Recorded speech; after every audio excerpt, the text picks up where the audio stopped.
Hai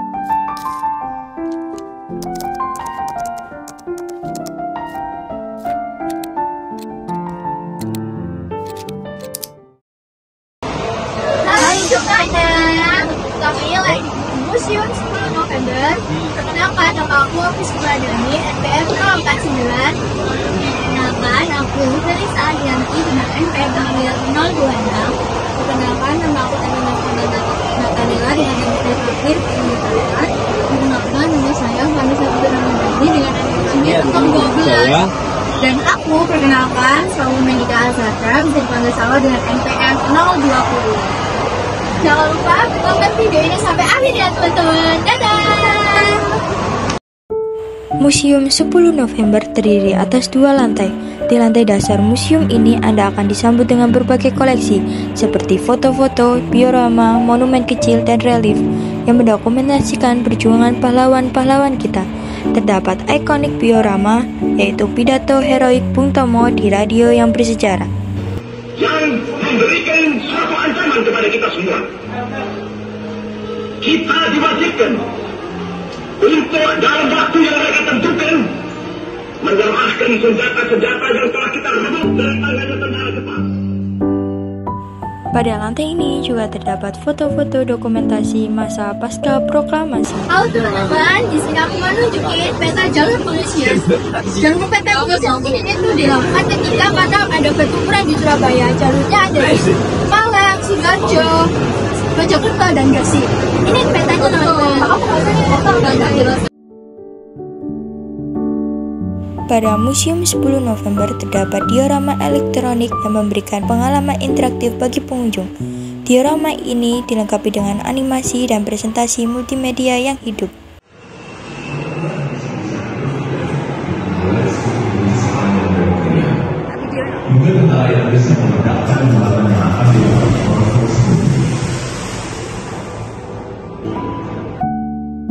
Setelah kita melihat berbagai macam koleksi di lantai 1, kita dapat menaiki ke lantai 2 untuk melihat berbagai macam koleksi lainnya. Halo teman-teman, di lantai 2 sini juga ada diorama sebagai lantai 2 yang sama di atas lantai 1 dan kedua dan sana. Terlibat.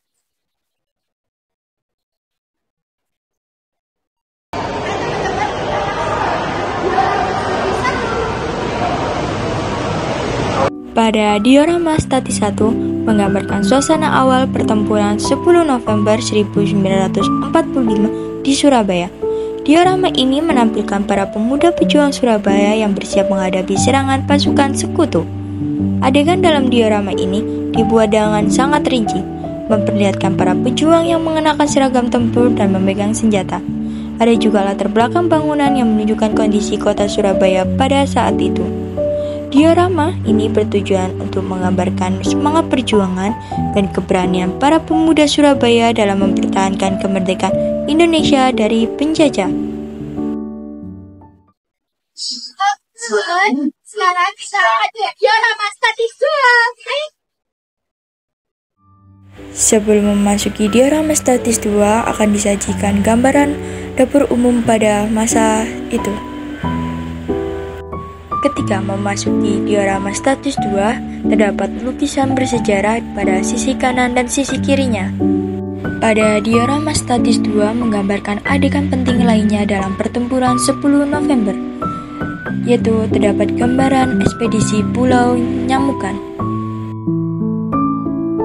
Selanjutnya terdapat gambaran tentang perundingan gencatan senjata dan terdapat gambaran aksi arek-arek Surabaya dalam melawan sekutu.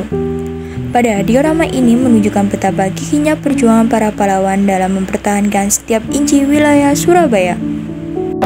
Halo guys, jadi di sini tuh kita nggak hanya UPN aja, jadi bareng-bareng sama kampus lain. Ini ada dari salah satu yaitu dari UNAR ya. Halo. Dan ini tempat kita dari UI.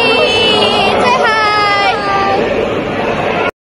Pada lantai 2 bukan hanya menampilkan diorama statis 1 dan diorama statis 2, melainkan di lantai 2 kita akan menemukan berbagai dokumen dan foto bersejarah yang mendokumentasikan peristiwa-peristiwa penting dalam perjuangan kemerdekaan Indonesia. Koleksi ini mencakup surat-surat, peta, dan dokumentasi pribadi para pahlawan yang memberikan gambaran jelas tentang strategi dan taktik yang digunakan dalam pertempuran.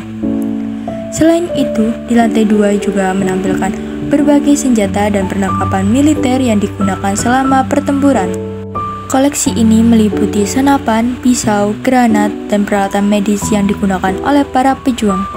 Melalui koleksi ini, kita bisa memahami lebih baik tentang salah satu pameran menarik di lantai ini adalah pameran yang didedikasikan untuk tokoh-tokoh pahlawan dari pertempuran 10 November 1945. Di sini kita bisa melihat biografi dan cerita pribadi para pahlawan. Setelah menjelajahi museum, jangan lupa untuk mengunjungi Monumen Tugu Pahlawan yang terletak tidak jauh dari museum. Monumen ini merupakan simbol perjuangan rakyat Surabaya. Demikianlah kunjungan kita di Museum 10 November. Semoga cerita-cerita heroik yang kita lihat dan dengar hari ini bisa menginspirasi kita semua untuk terus menghargai dan memperjuangkan kemerdekaan Indonesia.